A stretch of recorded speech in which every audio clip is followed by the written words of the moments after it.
Good afternoon, dear students. I am Pawar sir. I hope you are studying as well at home as you are also taking your lesson online with good care. Assist you to prepare at home and giving assignment regularly, and it has been checked by us regularly. Today I would like to request your parents to cooperate with the management and pay the fees so that we can get our salary. Please cooperate. Today we are going to learn history standard 8 lesson 4, and lesson name is the freedom struggle 1857. Yesterday and yesterday before few videos completed. Today new point start. Today's point name is social causes. Page number 16. Page number 16 के ऊपर देखो यहाँ पे page number 16 social causes. Open your textbook. First of all, today's date and standard 8 date 7 September 2020. Subject history.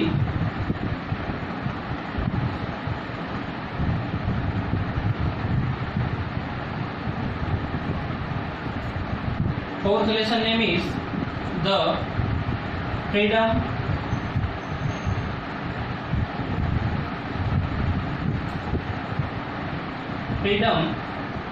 for struggle.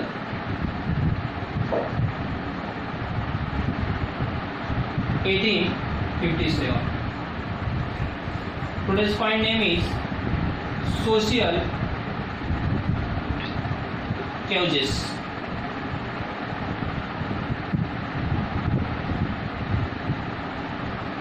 Okay.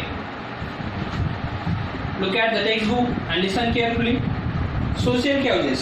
इसके पहले हमने देखा था economical causes for the struggle of 1857. क्या क्या causes थे? ओके, कैसे कैसे वो लोगों के ऊपर जुल्म करते थे, उसके क्या क्या रीजन है, ये सब इकोनॉमिकल कैसे प्रॉब्लम हुआ था, इसके पहले लेक्चर में हमने बताया. वो जाकर वीडियो देख लो. सोशल causes में क्या देखते हैं हम?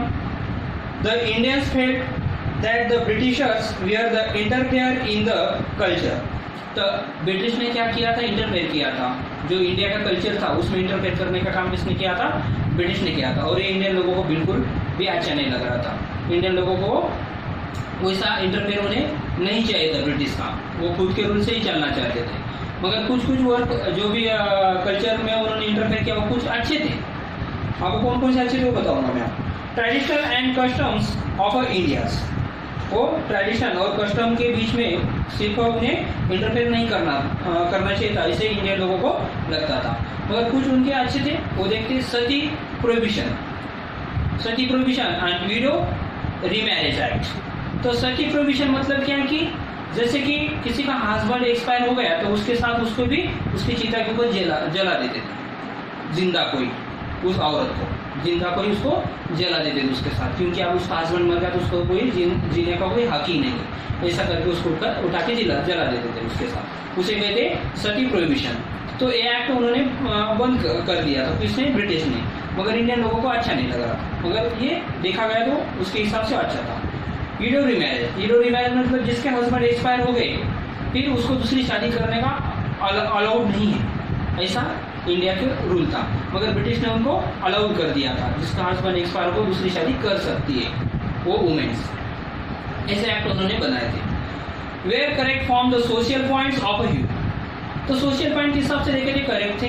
मगर कुछ लोगों को वो हमारे इंडियन लोगों के हमारे कल्चर में इंटरफेयर करना वो अच्छा नहीं. वो हम बनाते मगर वो इंटरफेयर कर रहे थे, इसलिए वो हमें अच्छा नहीं लग रहा था. But the India's thought that it is and the interference in their lifestyle and hence they were dissatisfied. तो उनकी लाइफस्टाइल जो थे इसके ऊपर इंटरफेरेंस अगर उन्होंने उनके लाइफस्टाइल में इंटरफेरेंस किया था, इसलिए इंडिया के लोग क्या थे? डिससेटिस्फाइड थे, उनसे नाराज थे. क्योंकि ब्रिटिश लोग उनके कल्चर और कस्टम में क्या कर रहे थे? इंटरफेयर कर रहे थे. Social causes. ये सोशल causes ये एक रीजन था 1857. इसलिए कुछ लोग 1857 की वार में इंक्लूड हुए थे वार के लिए. Political causes. और पॉलिटिकल क्या कहते देखते. पहले इकोनॉमिकल हुआ था, सेकंड था सोशल कॉजेस, अब थर्ड वाला है पॉलिटिकल कॉजेस। आफ्टर 1757 में क्या हुआ था? प्लासी बैटल हुआ था। ओके, जहां से प्लासी बैटल हुआ था वहां से बोलते हैं कि इंग्रज यहाँ पर इंडिया में ज़्यादा स्ट्रांग बन गए थे। प्लासी बैटल में जैसे इंडिया हार गया था, कुछ जो भी इंडिया के किंग हार गए थे, उसके बाद उनके जो हुकूमत है वो धीरे धीरे बढ़ने लगी थी इंडिया 1757 से। The British took the charge of the many Indian status. तो इंडिया के बहुत सारे स्टेटस के चार्ज उनके पास आ गए, क्योंकि प्लासी में जो हमारे किंग थे सिराजुद्दौला, वो उसमें क्या हो गए थे? हार गए थे। और हारने के बाद मीर कासिम ने उसको धोखा दे दिया। मीर कासिम उसके कौन थे? सोल्जर थे, मेन सोल्जर थे, और उसको ब्रिटिश ने अपनी तरफ से कर लिया था। ब्रिटिश ने उसको लालच दे दी थी कि अगर ये वार तुम हार जाते हो तो मैं तुम्हें नवाब बना दूंगा करके। ऐसे मीर कासिम को उन्होंने लालच दी थी, इसलिए मीर कासिम ने कुछ भी वहाँ पर गोलियां बंदूक नहीं चलाए थे और अपने सैनिक को हारने दिया था, सोल्जर को। इसलिए जो नवाब थे वो पहले हार गए थे और मीर कासिम को फिर बाद में उन्होंने बनाया था। फिर आप जब वो बनाते हैं किसी को तो फिर हुकूमत किसकी होगी? ब्रिटिश की होगी। अब उस ब्रिटिश की हुकूमत से उसको चलना पड़ेगा, क्योंकि ब्रिटिश ने उसको नवाब बना दिया था। तो ऐसे धीरे धीरे करते करते वो ऐसा करते करते इंडिया के ऊपर क्या कर रहे थे? अपना चार्ज, मेनी इंडियन स्टेटस में वो अपना चार्ज बढ़ा रहे थे।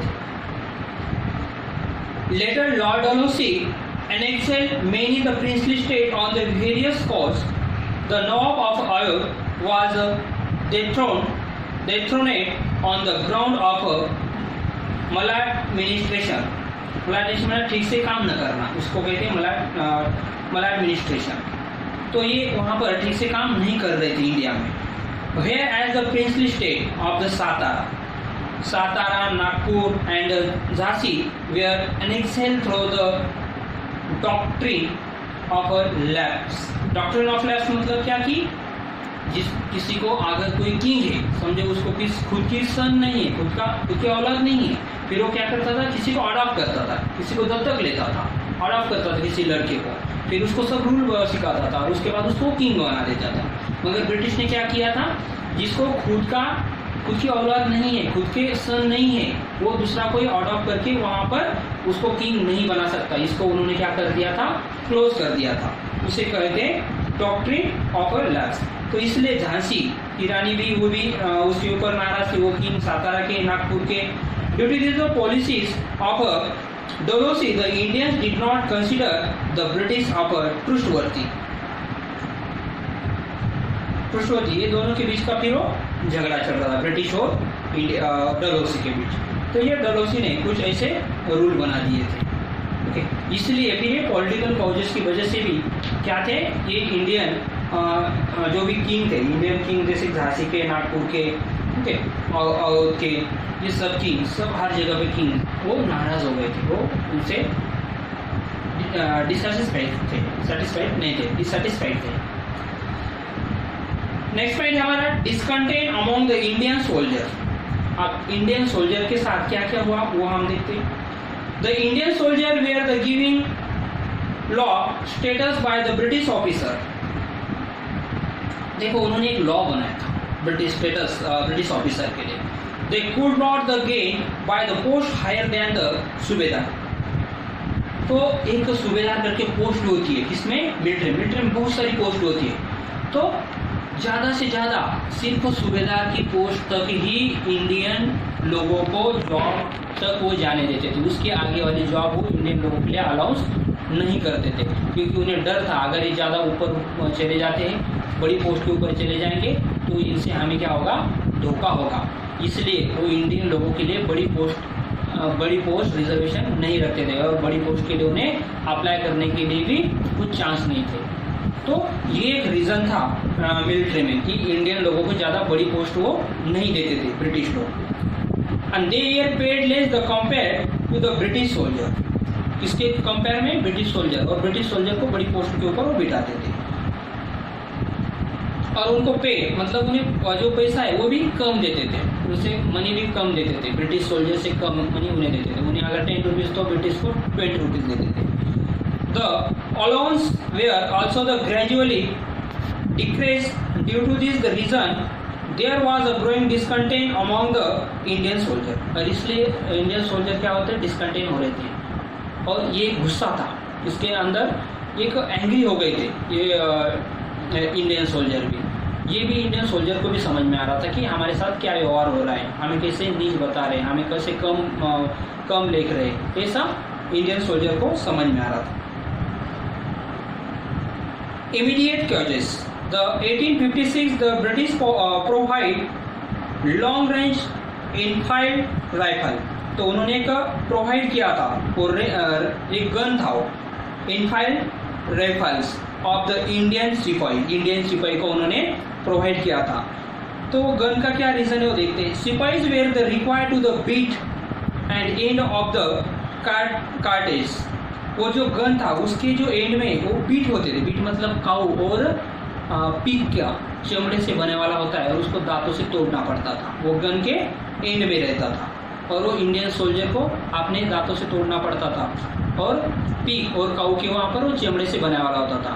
तो हम तो देखते हैं कि इंडियन जो लोग हैं, जो हिंदू होते हैं, उनको देखो काऊ जो होती है वो एक पवित्र मानते हैं, उसको देवी की तरह से पूजा जाता है, और जो मुस्लिम होते हैं उनके लिए पीक को अच्छा नहीं मानते और उनको वो दांतों से तोड़ना पड़ता है। इसलिए मुस्लिम और हिंदू के क्या हो गए थे, अपने मन वहाँ पर मतलब दुखी हो गए थे, सैड हो गए थे, इससे नाराज हो गए थे ब्रिटिश से, क्योंकि उन्हें दांतों से तोड़ना पड़ता था।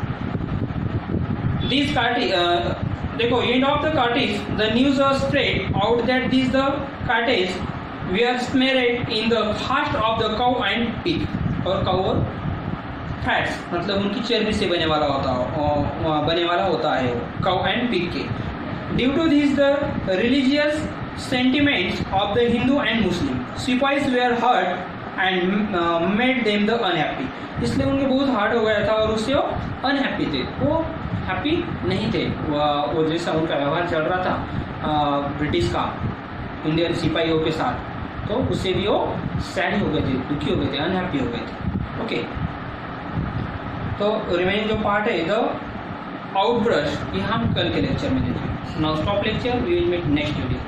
Thank you.